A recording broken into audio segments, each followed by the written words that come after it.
Today's episode of the Bleav in Steelers show is brought to you by betonline.ag. And Ike, we are less than 2 weeks away from the 2022 NFL draft. The NBA playoffs is underway. Major League Baseball regular season is underway. A lot of sports action to bet on. If you want to place a wager on any of it, betonline.ag is the place to do it.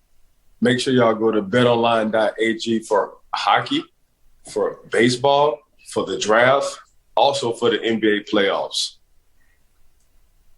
Head over to betonline.ag on your desktop or mobile device today. It's easy to get started. Use our promo code Bleav, that's BLEAV, to get your 50% welcome bonus on your first deposit. Bet online, where the game starts. All right, cue the music. It's time to start the show.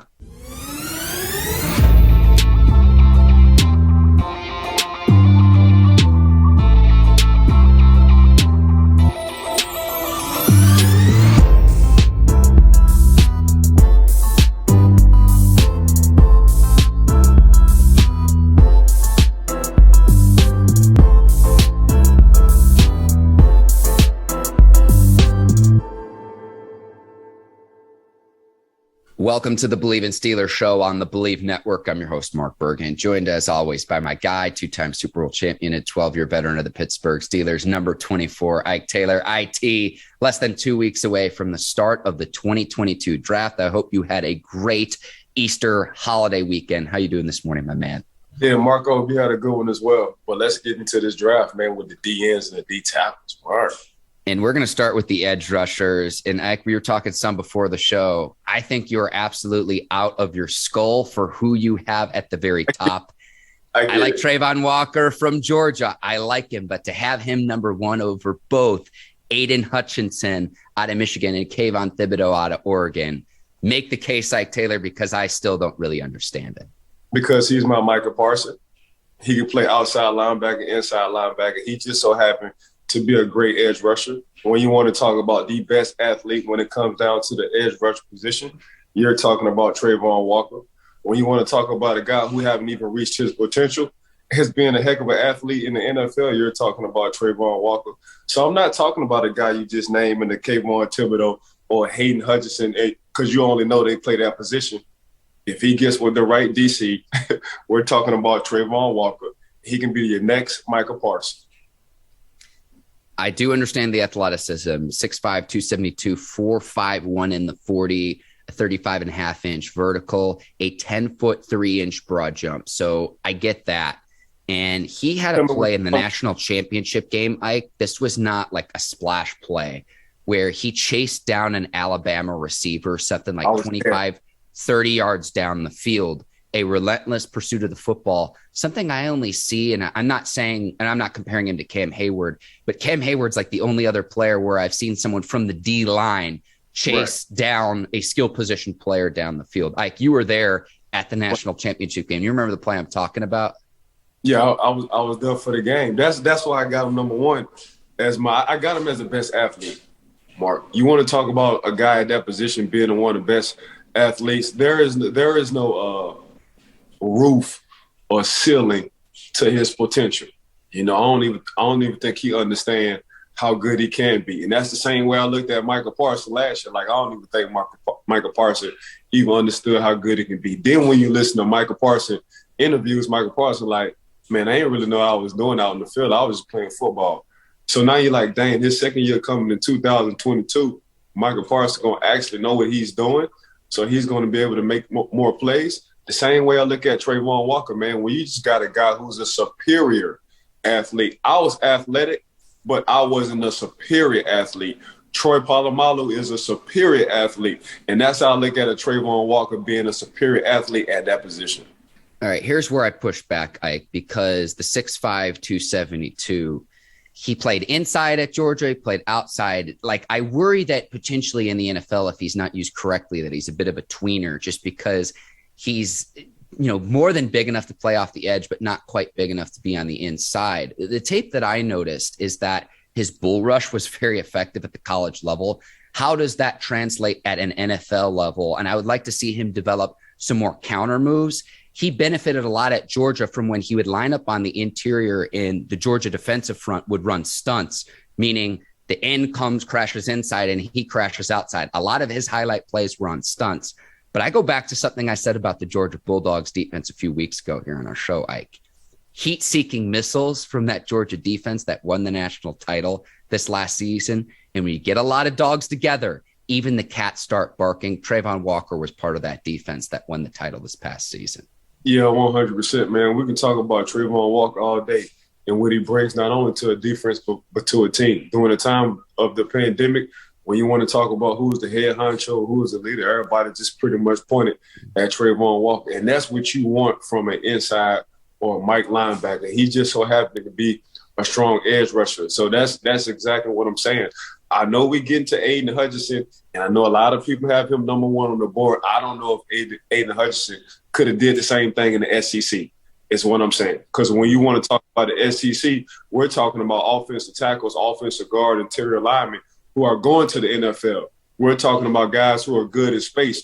We're talking about Trayvon Walker, who's able to walk down a wide receiver, potentially going to the NFL. So when you're talking to me about an edge rusher, when I see a guy who's 275, but he's sprinting down the field and able to make a tackle, I'm not talking about the hustle part. I'm talking 30 yards down the field, tackling the receiver. I don't know if Kayvon Thibodeaux could have did that. Matter of fact, I haven't seen that. Matter of fact, we're talking about the SEC as well. So when we're talking about that, I'm looking at the athleticism.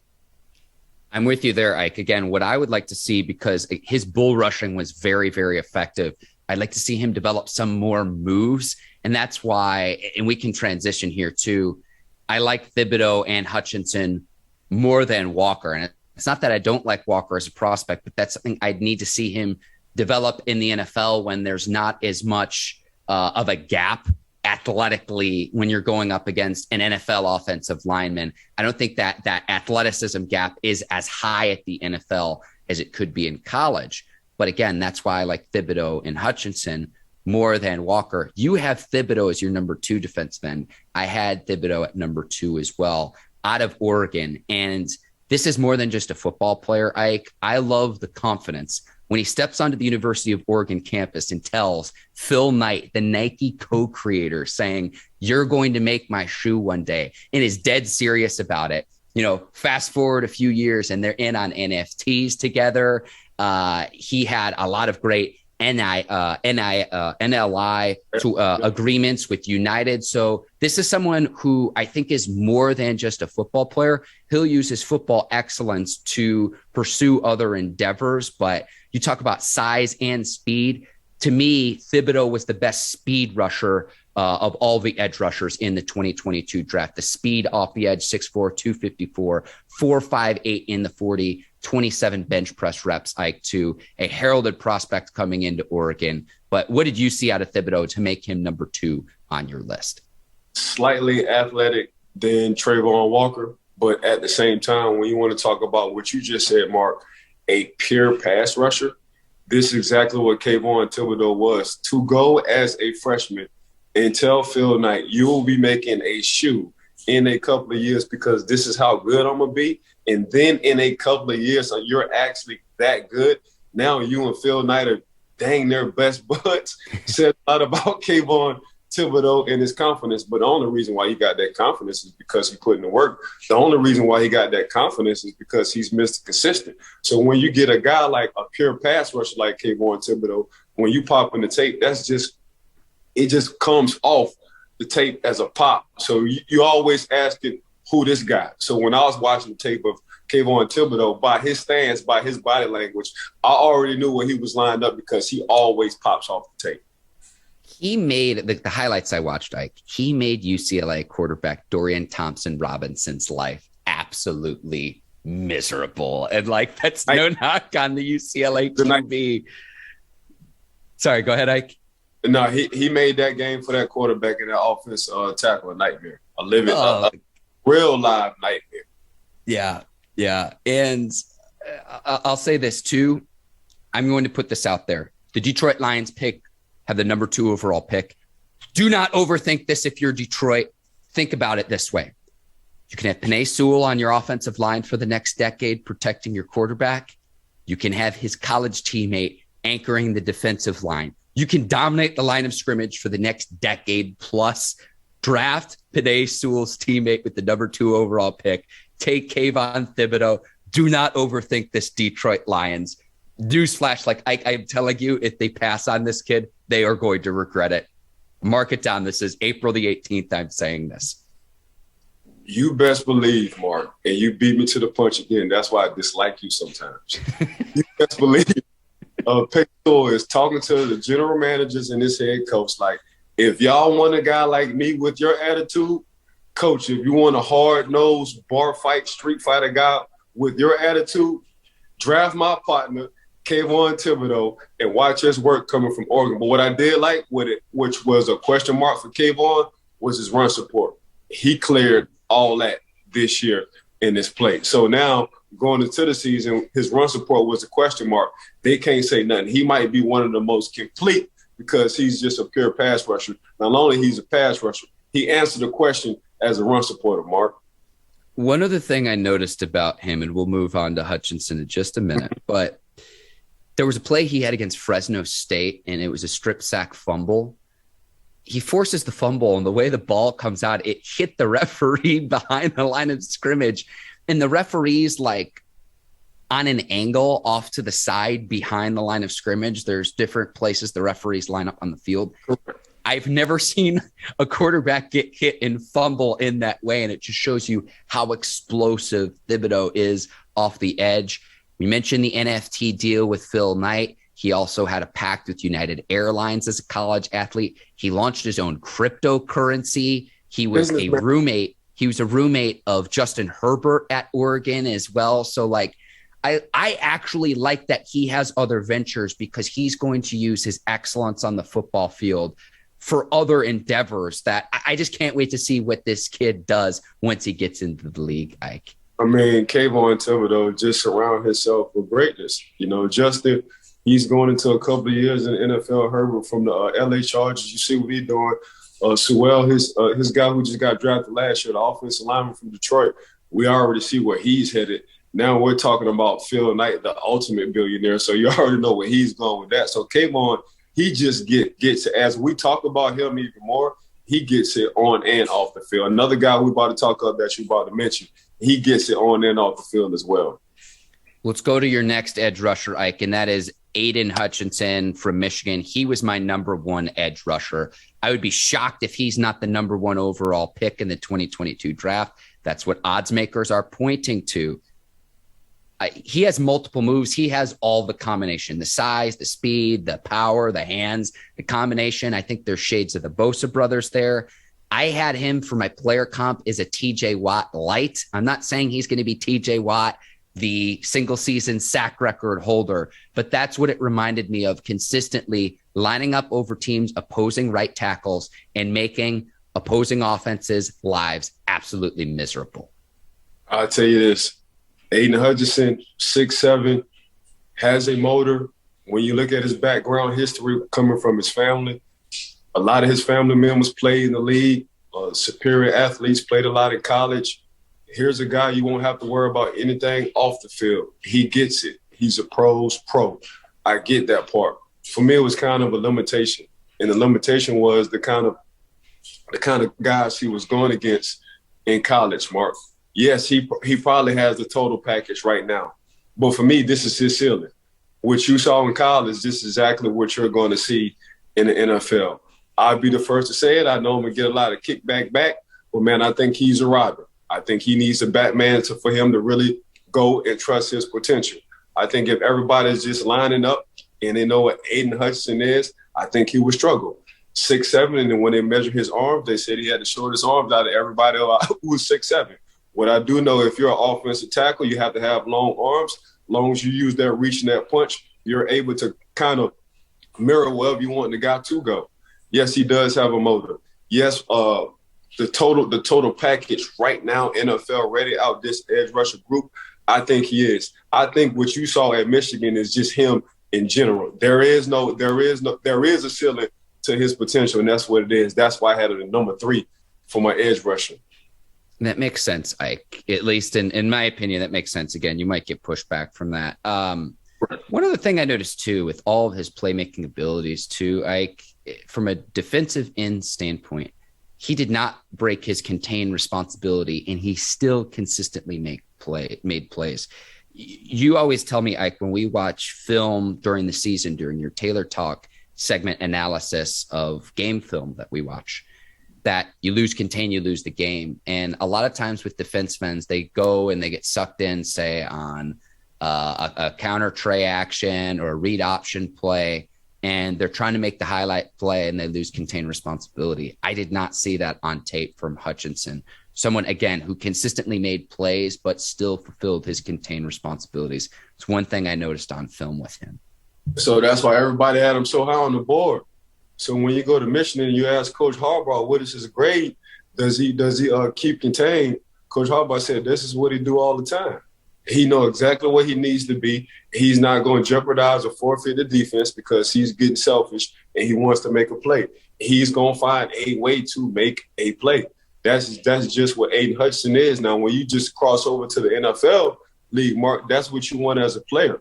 A guy who has a high IQ, know where he needs to be. You're not going to jeopardize the play or that defense for him to make a play. So I get it. 6'7", looking like one of the boasters, even though he's not a boaster.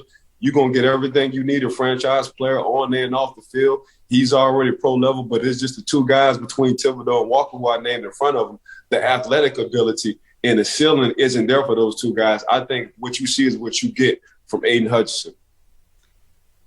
He played his best football in that win over Ohio State, 15 pressures, 3 sacks. Right. And Michigan finally beat Ohio State, a huge game.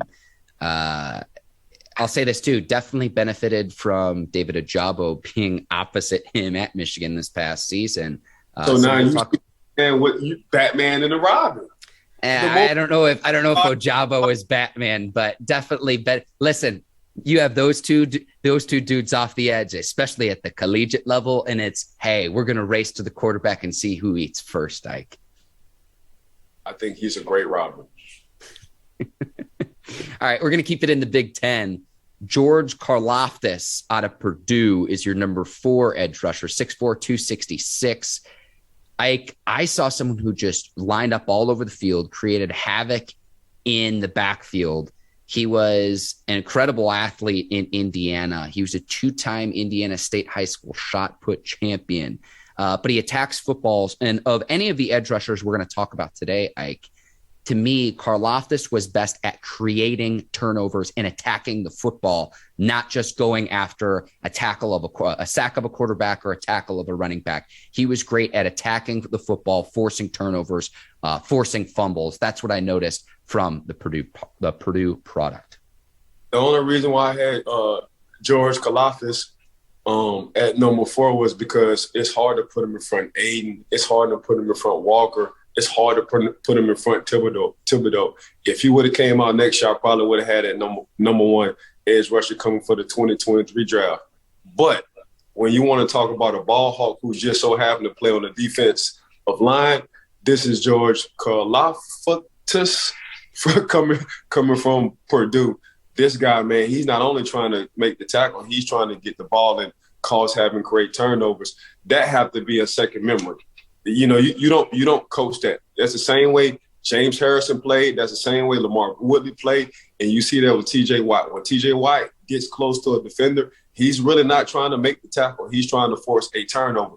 This is what George does well. But the only reason why I had him at number 4 was because, man, it's hard for Aiden, Trayvon, and also Thibodeaux to put him in front of those guys. But when you looked at him, man, this guy, I think, in my personal opinion, he might be one of the steals at this position in this NFL draft. 100%, Ike. The NFL's Greek freak, we can call him, just for short, because Karlaftis is it's a little bit of a mouthful, but a 21 bench press reps, a 38-inch vertical jump, and he's already 6'4". So, again, wreaking havoc in the backfield. He had a scoop and score against Wisconsin where he's running down the field, and I'm like, man, pulling away. He's good. Yeah, it's just like, is this a receiver out there? It was unbelievable. Yeah, he was pulling away. Usually when you get a defensive lineman, somebody who's a skill position kind of gain ground on the guy. Nah, George was pulling away from guys. Yeah, I'm glad you noticed that too. I'll say this too. the edge rushing position, we love the depth at the receiver position in this year's draft. Correct. Going through this list, I think that the edge rushers might be even deeper. And this is a very, very deep class for the receivers, because there are going to be a few guys left off our edge rushing list that I'm like, in normal years, they'd probably be first round picks, and they still might be first round picks because we're only going to go through 5. Nah, this edge rusher position, Mark, is very deep. We can name at least 4 more. Whoever go late first round for sure, high second round, but we just don't have time. We're going through 5 with these. But like you say, man, it's deeper than the sea right now when it comes down to this edge rusher position. And when you look at these receivers coming out, even though you want to get cornerbacks to guard these receivers, the best cornerback to a defense is an edge rusher who can get to the quarterback so the corner don't have to cover for long. Spoken from a pro, played 12 years in the NFL, Ike Taylor. Number 5, Jermaine Johnson out of Florida State, 6'5", 254, a 4.58 in the 40. And this past season, he just made plays for the Florida State Seminoles game after game after game after game. 11.5 sacks, 17.5 tackles for loss, and only 12 games played. 2 pass deflection, 2 forced fumbles. I also thought that Johnson was very good at attacking the football. One thing I'll say, though, so he started his career at a community college in Kansas, transferred to Georgia, and didn't start at Georgia, and that shows you how loaded the Bulldogs defense has been the past few seasons. He transfers to Florida State and had an excellent 2021 season. He's your number 5 edge rusher, Ike. Make the case for Jermaine Johnson. Yeah, Jermaine Johnson, of course, my nephew, Bishop Thomas, he's at Florida State. He got there D tackle. Well, he likes to be called a D lineman. He got there in January. So over the course of a few years, I got to see Jermaine Johnson II in person. And when you see him, you promise to God that was the Hawks' son, because that's exactly built. He's built like a comic book character. He's built like somebody had drew him up. But then when you pop in the tape and you watch the first game really shocked me. You watched it when he played Notre Dame.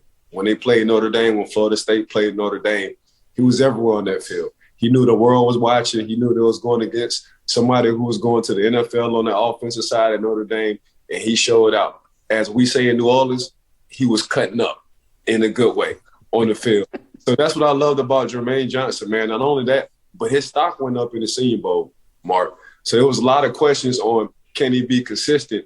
What's his drive? What's his work ethic? Can he be healthy enough? Once he got to the Senior Bowl and he went against these, these pro or these soon-to-be pro offensive linemen and these one-on-ones in the game, that raised his stock all the way up. But what you want to talk about from a physicality point, and the guy, when you just look at him with his shirt off, you like, holy moly, that does transfer over to the field. Luckily, he did go to the Senior Bowl to boost his stock because there was a lot of question marks. I think Johnson will also benefit from some continuity in the NFL, considering, again, started his college career at Independence Community College in Kansas, then transfers to Georgia, and then plays his final year at Florida State. Once he gets some continuity, learns a system, is able to play with teammates for a while, I think he's going to benefit from some stability once he gets into the league. And again, continuity with coaching and everything too, and what that can do for a young player's development, because he produced this last season. He was only in the Florida State's campus for 1 season, Ike. So excited to see what he can do. A few other players I just want to mention before we go on to the defensive tackles. Arnold Ebiketie out of Penn State, I think, deserves some love. David Ojabo out of Michigan as well. I hope Ojabo can make it back from that torn Achilles drill he had at Michigan's pro day. And I also hated seeing that clip that no one went to go check on him while he's rolling around on the ground. I hope he can get back on a football field, because whichever team drafts Ojabo is going to be a very, very solid player later than he should go in the draft because of that Achilles injury. Nick Bonito out of Oklahoma as well. So just 3 players I wanted to mention, Ike, that under normal seasons, we would be talking about them during the segment, but there's so much talent at the edge rushing position. Again, edge rushing and receivers, if you need those positions in the 2022 draft, you're probably going to get a good player this year because there are a lot of talented players at those two position groups. No, 100%. I'm glad you mentioned those guys. Like you say early on in the show, Mark, this edge rush position, other than the wide receiver position, they might be deeper than the wide receiver position. And that's exactly what you need when you got receivers coming out. You want guys to get to the ball, you want guys to get to the quarterback, and you want them to get that ASAP. We will go to defensive tackles now, Ike, and we go back to Athens, Georgia, the Georgia Bulldogs, and Jordan Davis. 6'6", 341, that 4.78 in the 40. People were salivating about. Ike, this is one of two players I would love to see the Steelers draft, either Jordan Davis to help improve the interior defensive line for our beloved Steelers defense. Hopefully he's still around at number 20, or Malik Willis out of Liberty. Those are the two players I want to see the Steelers draft. But I will say this about Davis, a 4-year contributor. He did win the Chuck Bednarik Award, Best Defensive Player, and the Outland Trophy for Best Interior Defensive Lineman. I would like to see Davis lose a little bit of weight. 341's a little bit heavy. I know he's 6'6", but I just want to make sure that he can stay healthy on a football field, and you can count on Davis being a 3-down lineman. I love the size and speed, but I want to see him lose a little bit of weight. Am I crazy to think that? No, you're not crazy, but I ain't tripping. I mean, 6'6", 341, 4.78. Right now, I'm 180 pounds. I probably run the 4.78. That's just being real with you.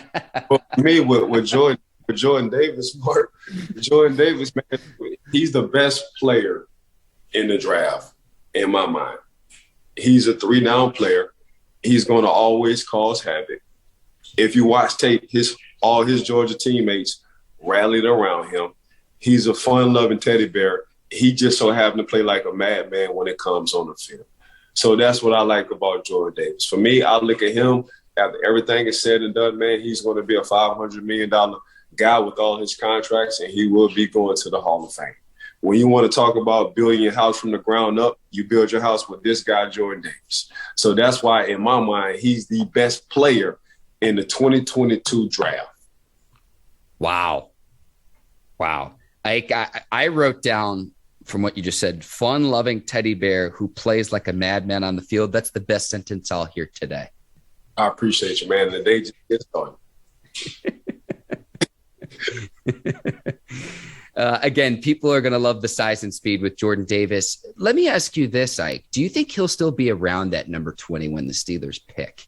I don't think he'll be around, Mark. Honestly, I think he's a top 10, depending on how a person has their boards, whether it's wants or needs. I know for the Pittsburgh Steelers, they always go on what they need, not what they want. So they always have a calculated system with Kevin Colbert and exactly the way they do it. Now, a lot of other teams, Mark, they just go off for needs. So if it's the guy that they need and they missed out on the guy, they're going on to get the next guy they had on the board. But for me, I'm just looking at, man, this is the future. This is the right now. This ain't the past. He's the present. If Jordan Davis is on that list, if in my personal opinion, I'm picking him number 1 off the board before anybody else. Heck with a quarterback, heck with a defensive lineman, heck with an edge warder, because he's going to create havoc. He's going to be the foundation. He's going to be the franchise player for whatever franchise he goes to, Mark. My personal opinion. I think we'll look back on this and we'll say, yet again, Psychic Ike Taylor made an appearance here on the Bleav in Steelers show. We will go to his Georgia teammate, Devonte Wyatt, as your number 2 defensive tackle in the 2022 draft, the 4.77 in the 40. Another key player on this Georgia defensive unit. He had 12 tackles for a loss, 5 sacks during his 4-year career, put his best season together in the 2021 season, 27 quarterback pressure, 7 tackles for loss, 2.5 sacks, 2 forced fumbles. Also a former high school shot putter, great technique. And so Georgia used him all over in the 3 technique, in the 1 technique, handful of other spots. If I could ask the Georgia coaches one question, I would love to ask them how they decided to move their defensive players around from a scheme standpoint, because they had so much talent all across the board, Ike, not just with Jordan Davis, but with all these other teammates. Next episode, we're going to be talking about the linebackers. I know Nakobe Dean was part of that unit. So I would love to just be able to talk scheme to say, how did you decide to line this player up here? Because they moved their defensive players all around the field. Devonte Wyatt was a part of that as well in the 2021 season. To the Georgia coaching staff, Mark, but the guys they had this year for Georgia's 2021 season, we could have coached that. I don't know if we would have. I love it. We would have gotten the playoffs for sure with all this talent. I mean, we talking about a potential 5 guys coming off of defense who might go first round. Top 40 picks for sure from this Georgia defense. But Devonte Wyatt, man, for me, when I look at him, he's a true 4-3 scheme defensive guy. That's how I look at him. You know, even though he can play inside or outside because he's that explosive, what popped out on tape for me was his lateral movement. What popped out on tape for me was his punch and his quick hands. That's what popped out on tape for me. So, no, he's not a Jordan Davis. No, he can't be 6'6", 341 and run a 4.7. But he did run a 4.7 at 6'4", 304. So I take that any day. But for me, I thought he had a little bit more lateral movement than Jordan Davis when it came down to the interior. You know, he's a sideway guy, go up the field. When I look at him, I look at Aaron Donald. That's exactly who I compare and who I look at. So a guy who can play defensive end, a guy who can play nose tackle when it comes down to that 4-3 defense. You put him in the 3-4 defense, I think he's going to catch hell. He's going to catch problems. You keep him in that 4-3 schemes, man, you got a defensive tackle like an Aaron Donald, a defensive lineman. I'm sorry. When guys can play multiple positions, they hate when I say D tackles. I mean a great defensive lineman, but in that 4-3 scheme. I hear what you're saying, Ike, and I love that you're showing love to the D line. One thing I'm curious about with Wyatt, and I know that this is a thing in the NBA, he's 24 years old entering the league. So from a development standpoint, is he kind of already physically what he's going to be in the league? That's just one question I have, one note of concern that I have, because if you're entering the NBA at 24, it's like this guy is kind of what he is at this point versus if you're entering the NBA when you're like, say, 19 years old. Correct. He's grown. His maturity level is high. Going into the league at 24 years old, like you say, Mark, his body has already developed. Now he just needs to get his IQ from a football standpoint on the NFL level. But you don't have to worry about anything off the field. He going to understand what it is to be a professional. You ain't got to worry about none of that BS. So you're getting a guy, even though he's 24 at the age, me as a rookie, he's going to already be ready to come on the field and damn near be like a dad. Ike, let's keep things here in the SEC conference. DeMarvin Leal out of Texas, Texas A&M. DeMarvin Leal is your number 3 defensive tackle. What did you see from Leal this past season? Another 4-3 schematic kind of interior guy, a defensive lineman. On third down packages, you can put him inside and you can do blitz, you can do stunts, you can cross him up or you can keep him outside. So for me, when I looked at him, I thought he was probably the most athletic, the most versatile defensive lineman, and his stock really rise in the Senior Bowl as well. But he's another guy who can play inside or outside.